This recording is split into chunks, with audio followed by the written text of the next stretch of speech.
there's a strange silence no one warns you about. It comes not in the middle of chaos, but right after clarity, after the breakdown, after the breakthrough, after the moment you finally see through the illusion of who you thought you were, of what you thought you needed. At first, it feels like freedom, but then the noise fades. The passion you once had doesn't call you anymore. The goals you once chased seem like distant echoes. And one morning, maybe today, maybe weeks ago, you wake up and realize you feel nothing. Not sadness, not fear, just stillness, as if your soul turned down the volume on life and forgot to turn it back up. They don't tell you this part, do they? That after the light comes a strange kind of dusk. Not darkness exactly, but a waiting room between worlds. You're not who you were, but you haven't yet become who you're meant to be. Carl Jung called this space sacred, not depression, not failure, but the first breath after your old self dies. And this is where our story begins. Welcome to the quiet flame. You didn't expect this part. You thought once the veil lifted, the path would be clear, that seeing the truth about your patterns, your ego, your conditioning would light a fire in you. And for a moment, it did. You felt untouchable, liberated, like 1,000 pounds of ancestral weight had been lifted off your back. You cried tears of recognition. You had dreams full of symbols. You walked barefoot through the park and felt the trees breathing with you. But then, something shifted. Not loudly, not suddenly, more like a gentle dimming. The colors dulled, the spark faded, and now you find yourself just existing, floating through your days, not lost but not driven, not in pain but not awake either, just quiet. Carl Jung might say you've stepped into the sacred in between, the storm of awakening. The realization that your old life was built on illusions has passed, but the new life hasn't arrived yet, and in this strange silence, something ancient stirs. This isn't a void in the modern sense. It's not emptiness, it's incubation. You are not broken, you are becoming. But becoming, as Jung knew well, is not always poetic. It's rarely photogenic. It doesn't fit into a wellness app. It looks like sleeping more than usual. It feels like avoiding social events that used to energize you. It tastes like forgetting why your morning coffee used to matter. And perhaps worst of all, it can feel like you're wasting time. But you're not. You're metabolizing a truth so large, your ego hasn't figured out how to carry it yet. In ancient myths, this phase had a name: the underworld, the cocoon, the desert.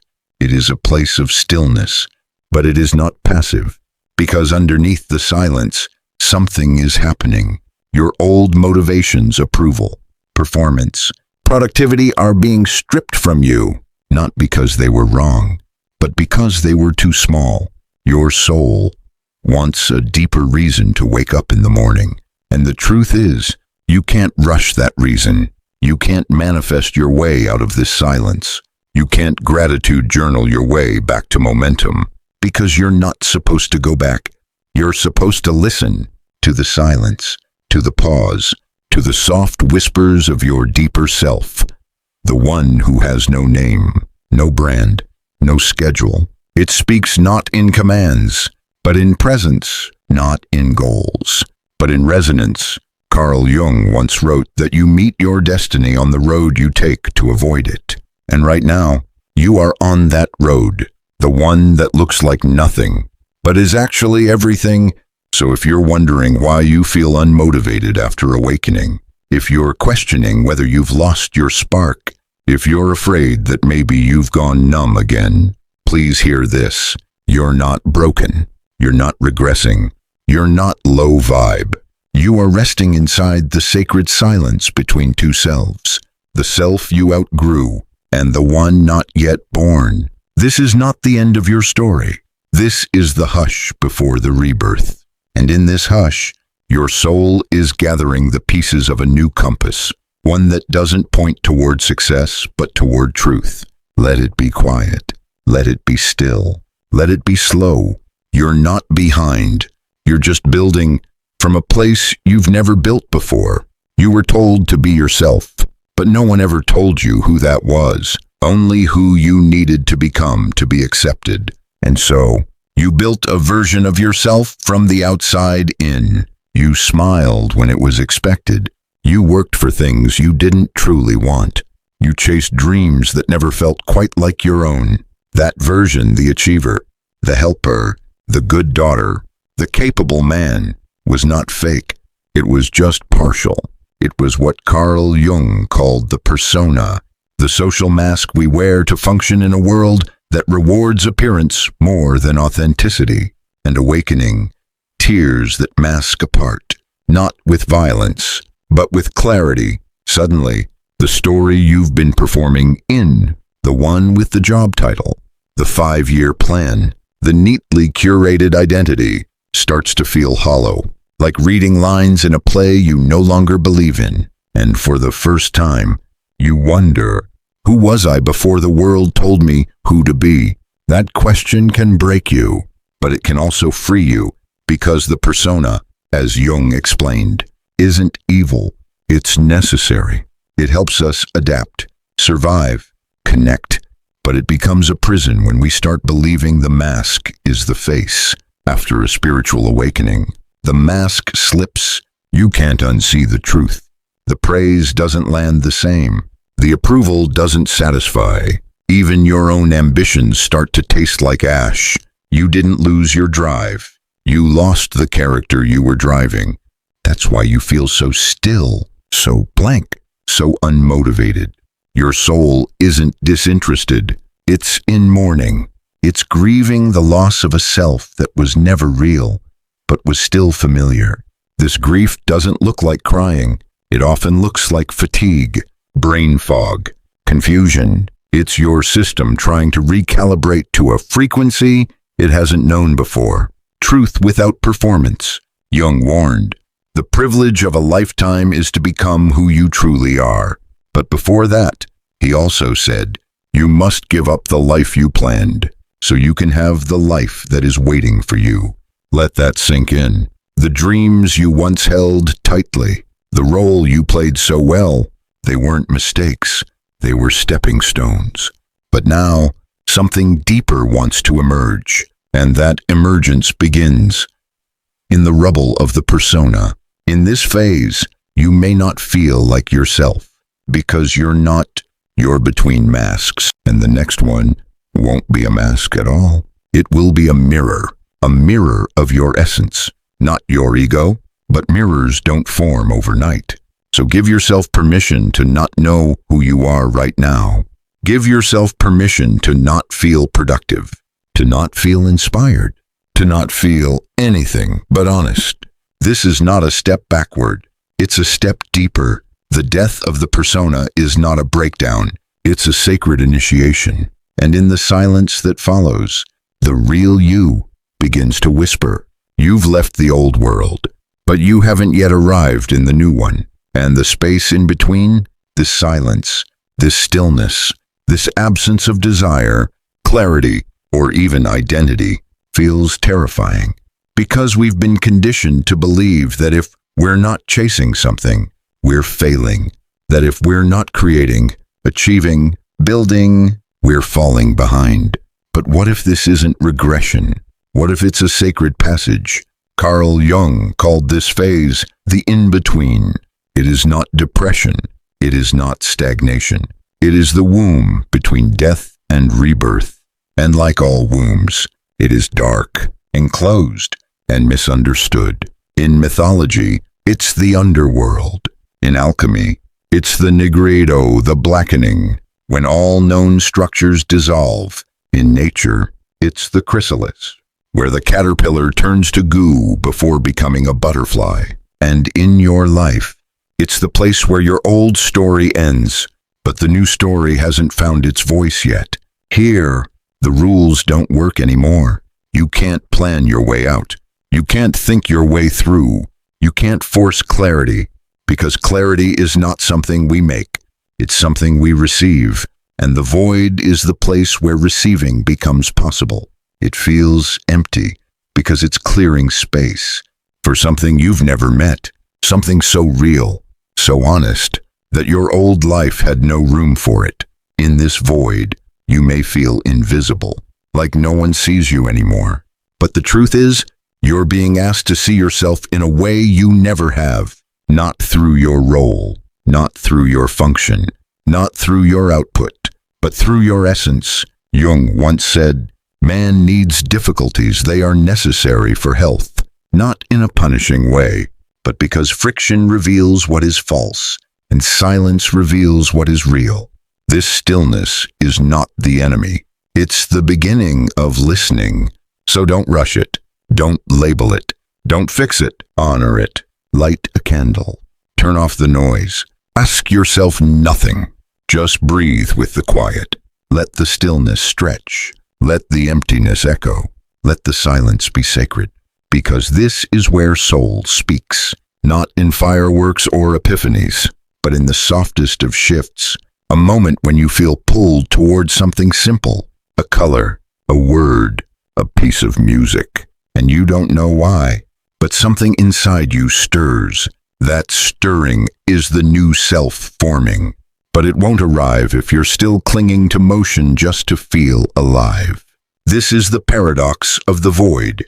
The more you resist it, the longer it lasts, but the more you surrender to it, the more it becomes a teacher. Not of what to do, but of how to be. And once you learn to be in the void, to trust it, to rest in it, it stops feeling like emptiness. It starts feeling like space, sacred space, to begin again. The void is silent, but the ego is not. It resists, it panics, it whispers to you in the language of urgency. You're wasting time, you're falling behind. Do something, anything, just don't sit still. In the stillness, it feels like you're dying. And in a way, you are. Not physically, not even emotionally, but psychologically, you are witnessing the unraveling of your ego's map, the mental blueprint you've used your entire life to navigate meaning, value, and identity. And without that map, your ego feels lost. It doesn't know who to impress. It doesn't know what to strive for. It doesn't even know what to feel proud of, because everything it once clung to, titles, timelines, validation, momentum, has slipped through your fingers like sand. Carl Jung understood this well. He taught that the ego is not the enemy, but it is deeply afraid of the unknown, and nothing terrifies the ego more than being still. Because in stillness, the ego loses control. It can't strategize. It can't perform. It can't be admired.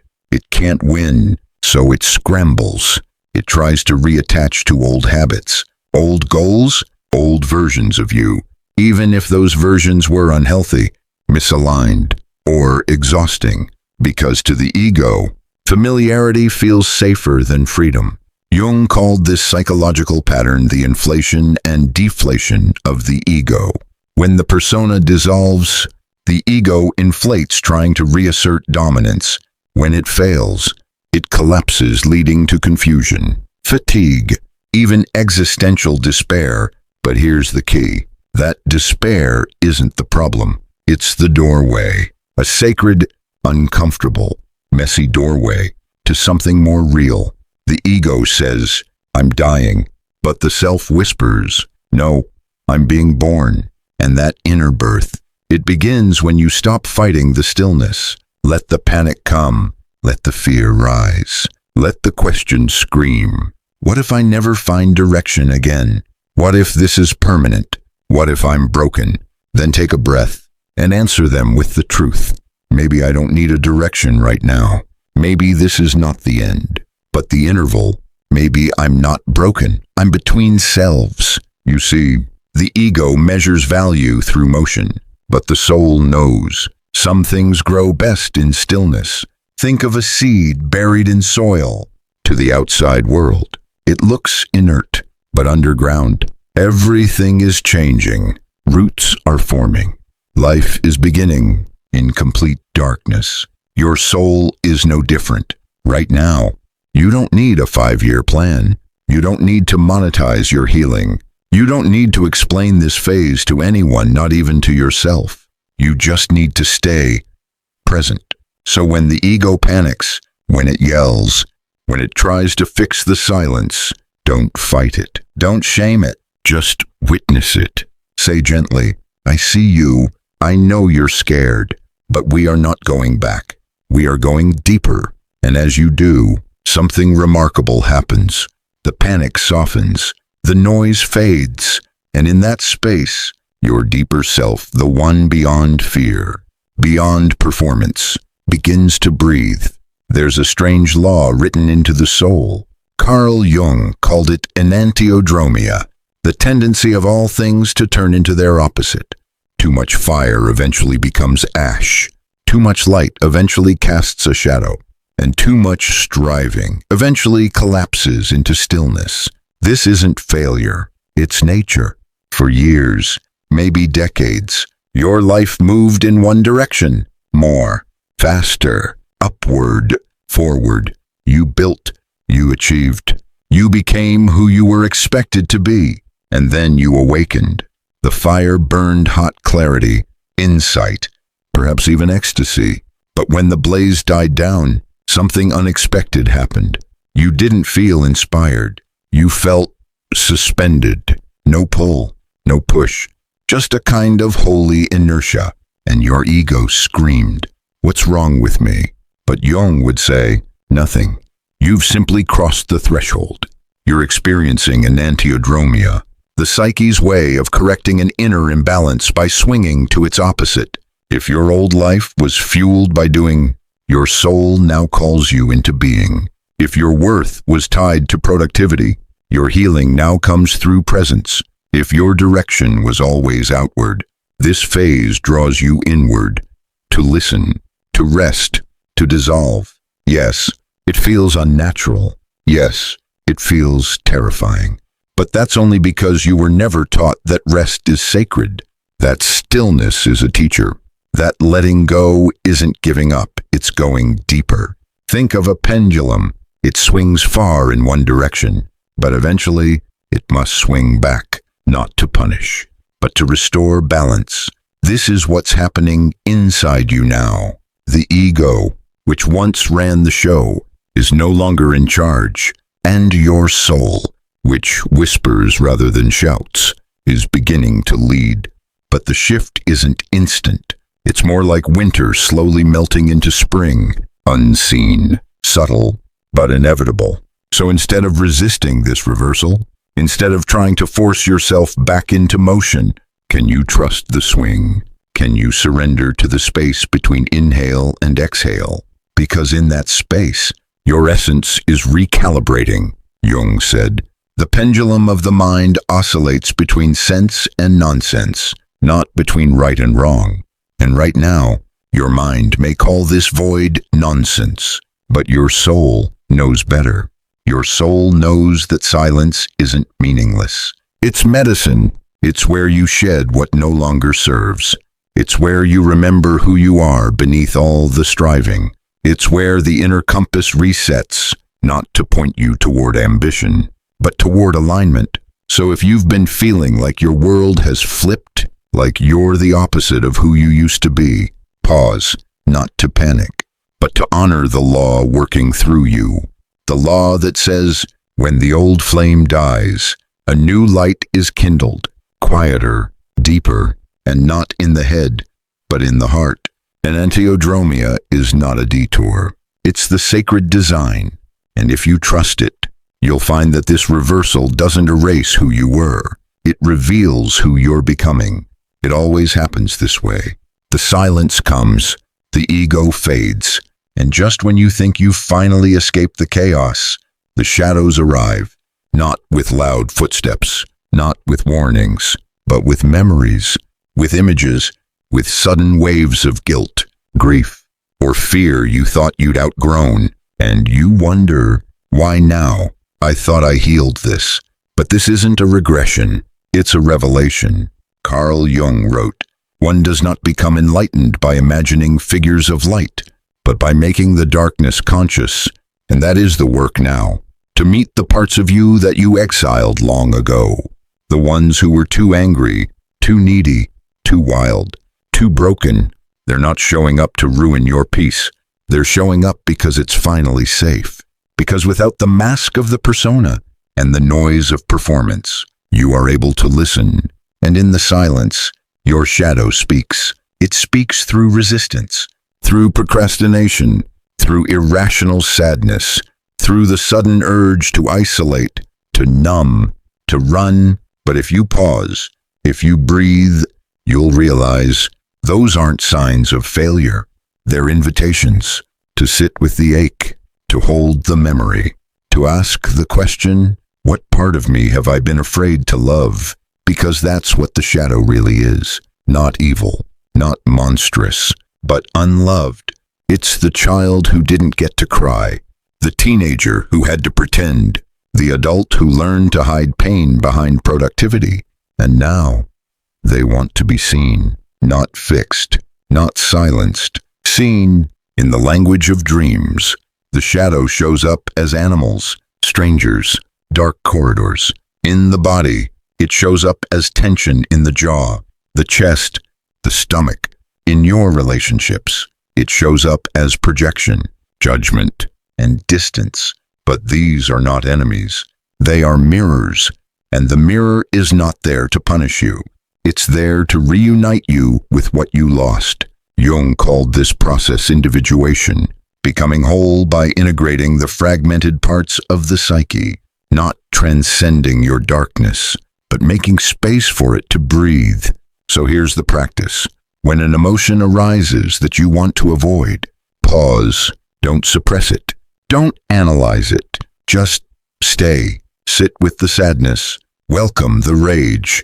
Name the fear. And ask, what do you need from me right now? Not to control it, but to relate to it. Because shadow work is not about purging what is bad.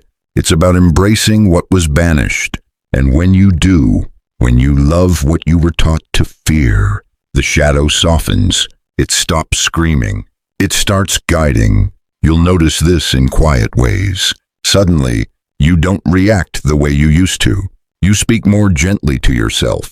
You set boundaries without guilt. You create without asking for permission. That's not a fluke. That's integration. And it only happens in stillness. When you stop running, when you stop fixing, when you start feeling. Because the truth is, the real treasure of awakening isn't found in the light. It's buried in the dark. And once you've touched it, you'll never fear your shadow again. You'll recognize it as a part of your wholeness. There is a moment, soft, almost invisible, when something inside you begins to shift. It doesn't come with lightning. It doesn't come with answers. It comes in a whisper, in a small, steady breath, in the feeling that maybe, just maybe, you don't need to pretend anymore. After the silence, after the unraveling, after the shadow, comes this, a quiet sense of return, but not a return to who you were, a return to something older, something truer, a version of you that was always there, waiting beneath the noise. Carl Jung called this the emergence of the self, not the ego, not the persona, not the striving identity shaped by survival or society, but the deep center of your being. The self is not a role you play. It is the source from which all true action flows. It does not seek validation. It expresses truth. You can feel it in your body, not as adrenaline, but as alignment. You begin to notice the things that no longer resonate, the conversations that drain you, the habits that no longer soothe, the goals that now feel hollow. And you don't force change. You simply stop pretending. The self doesn't ask for performance. It asks for presence. This is why many people describe this phase as peaceful, but strange. You're not rushing anymore. You're not striving, but somehow you feel more alive, more you. You might begin to create again, not to impress, but to express, You may start moving your body not to punish it, but to honor it. You may say no more, often not out of defiance, but out of respect. These small shifts are not small. They are signs that your inner compass is turning on, and it doesn't spin wildly. It pulses, softly, steadily. Jung believed that when the self begins to emerge, we no longer live life like a checklist. We begin to live it like a symbol. He called this the symbolic life, a life not ruled by deadlines and doctrines, but by meaning, imagery, dreams, synchronicities. The self listens for what feels right, not what looks good. It follows what resonates, not what gets rewarded. And that's why it's hard at first, because no one trained you to live this way. No school taught you how to honor your intuition. No system validated the value of presence. But now you know, now you've felt it. And once you've felt it, there's no going back. Because even on the days you feel lost, even when doubt creeps in, something in you knows how to breathe again. Not the breath of fear, not the breath of achievement, but the breath of truth. You are no longer acting, you are becoming, and the self, quiet, steady, eternal, has begun to speak through you, not through declarations, but through decisions, not through perfection, but through presence, not through ambition, but through resonance. You say yes to what aligns, no to what doesn't, and you no longer need to explain, because the most sacred thing you can do now is live in a way that honors who you've become, even if no one else understands yet, even if parts of you are still catching up, even if you still wobble because you will. This isn't about being enlightened. It's about being honest, and in this honesty, the self continues to breathe, to grow, to guide. Welcome home. Now that the self has begun to breathe, you may notice something subtle, yet powerful. Life starts to feel different, not in dramatic ways, not always with big decisions, but in small, sacred shifts. You start to feel pulled, not by logic, not by fear, but by something else. You can't explain why that song moved you to tears, why that dream felt more real than yesterday's meeting, why walking in the woods feels more honest than any productivity hack. You've begun to live symbolically. Carl Jung called this the symbolic life, a life in which your inner world and outer world are no longer disconnected, where signs, dreams, synchronicities, feelings become part of your compass, where reality is no longer flat, but layered, like poetry, like myth, like soul. You stop asking, "What should I do?" and start asking, "What is life showing me right now?" You pay attention to the timing of things, to the image that keeps reappearing, to the words someone casually said that struck your heart like lightning. You begin to realize your psyche is always speaking, and now you're listening. This is not fantasy, it's a deeper kind of realism. The symbolic life doesn't reject logic, it simply refuses to be ruled by it. It honors emotion, it respects intuition, it knows that what can't be measured often matters most. You begin to notice a feather on your path means something. A recurring dream is worth writing down. A strange longing in your chest may be the start of a new calling. These moments are not distractions, they are directions, because the self doesn't speak through to-do lists. It speaks through resonance. And when you live symbolically, you stop trying to dominate life. You begin to dance with it. You don't chase, you respond. You don't hustle, you align. You don't perform, you express. Even your ambitions change. They soften. They deepen. You no longer want to make an impact. You want to live in truth, and let that truth ripple where it will. You say no more easily. You follow your curiosity. You feel drawn to places, people, projects, not because they're strategic, but because they feel like home. That's the power of the symbolic life. It takes you off the beaten path and into a living dialogue with existence. And yes, it's slower, less predictable, less profitable at times. but it is infinitely more alive. You begin to see that even your pain had a purpose, that even your confusion was guiding you inward, that every collapse was clearing space. Living symbolically is not about magical thinking. It's about meaningful living. It's about recognizing that your soul is not passive. It's participatory. It's poetic. It wants to co-create your life with you, and it will, if you let it speak, if you let it lead, if you let your days become less like tasks and more like temples. So here's your invitation. Start listening to your body, to your dreams, to the quiet patterns that keep circling back. Ask yourself not, what will people think if I do this? But instead, what would feel honest, even if no one understood? Because in the symbolic life, you don't need applause. You need alignment. You don't need clarity on the whole path. You need the courage to take the next sacred step, even if it's small, even if it's silent, even if it's just a breath. And in that breath, you'll remember, you're not just living your life. You're being lived by something greater. And that, perhaps, is the most beautiful mystery of all. You're no longer who you were, and yet, you're not trying to become anyone else. That's new. That's sacred. Because for the first time, you're not building a life from the outside in. You're building from the inside out. From resonance, from subtle yeses, from quiet clarity that doesn't need to shout to be real. This is where the old ways fall away. You stop chasing certainty. You stop scripting your future like a resume. You stop performing wellness as a brand. And instead, you begin to ask softer, slower questions. What feels honest to wake up to? What spaces nourish my nervous system? What work doesn't just pay me but prays through me? Carl Jung believed the self doesn't seek achievement. It seeks expression. Expression that's not polished, but true. Not optimized, but aligned. This new life you're building won't come with a blueprint.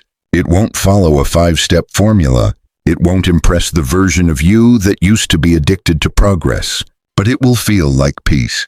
Peace not as in nothing is wrong, but peace as in I no longer betray myself to belong. That kind of peace is priceless, and it becomes the new soil of your choices. You stop networking. You start connecting. You stop planning from scarcity. You start planting from devotion.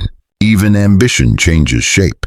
Before, ambition came from fear, from needing to prove, earn, arrive. Now, it comes from wholeness, from wanting to serve what is real. You write not to publish, but to tell the truth. You care for your body not to control it, but because it houses your soul. You say yes not to be liked, but because your whole being says yes. And slowly, like dawn, a new rhythm forms. You stop measuring days in checklists. You start feeling time in seasons, in cycles, in silence. And the life you're creating, it may not make sense to others. It may look smaller, less impressive, less predictable, but to you, it will feel like home. Jung taught that the process of individuation, becoming whole, often leads us to reject the artificial and embrace the authentic, even if it's inconvenient, even if it's quiet, even if it looks nothing like success. So here's the medicine. You don't have to go back to the old life. You don't have to force a new one overnight. You only need to ask, what feels like truth today? That's the foundation. That's the compass. And if you follow it long enough, without rushing, without self-abandoning, you'll find that you've built something rare, a life that loves you back, a life that doesn't just reflect your image, but holds your essence, a life that doesn't exhaust your soul, but expresses it. And that, more than any checklist or timeline, is what healing has always been trying to give you. There was a time when motivation felt like fire, big, loud, demanding. It came from deadlines, expectations, approval, from chasing, from proving, from staying ahead. But now, after the silence, after the shadows, after the slow rebuilding from your soul, The flame has returned, and it's not loud anymore. It's quiet, like the glow of a candle in the dark, like a single ember that never went out even when you couldn't see it. This new motivation doesn't push. It pulls. It doesn't scream. You should. It gently whispers. You may. You're no longer moved by pressure. You're moved by presence. You don't run from fear. You walk with meaning, even when it's slow, especially when it's slow. Carl Jung believed that the self doesn't strive, it unfolds. Not like a racehorse, but like a tree, rooted, still, alive. That's your new fuel. Not adrenaline, but alignment. You begin to choose what's real, even if it doesn't impress. You begin to say yes, even when it scares you. You begin to rest, not as a break from productivity, but as a way to stay in communion with your truth. You are no longer dragging your soul through a life that doesn't fit. You are breathing with it, moving with it, living from it. And that is the flame that never dies. It doesn't burn out when the world gets chaotic. It doesn't depend on applause. It doesn't need clarity 5 steps ahead. It just needs you to listen. And when you do, you don't hustle. You remember who you are, what matters, where your peace lives, why you came here in the first place. So if you've been wondering, why did my fire go out? It didn't. It just went quiet, because it's rebuilding itself in a deeper place, a truer place, a place that doesn't rise for performance, but awakens for presence. You are not lazy. You are not lost. You are not behind. You are becoming someone who no longer runs on fear, but walks with soul. This isn't the end of your awakening. It's the beginning of your becoming. So take your time, go gently, and trust the quiet flame will guide you. If this spoke to something in you, if it named a silent part of your journey, let it echo. Drop a fire in the comments to let your soul say, I'm still here.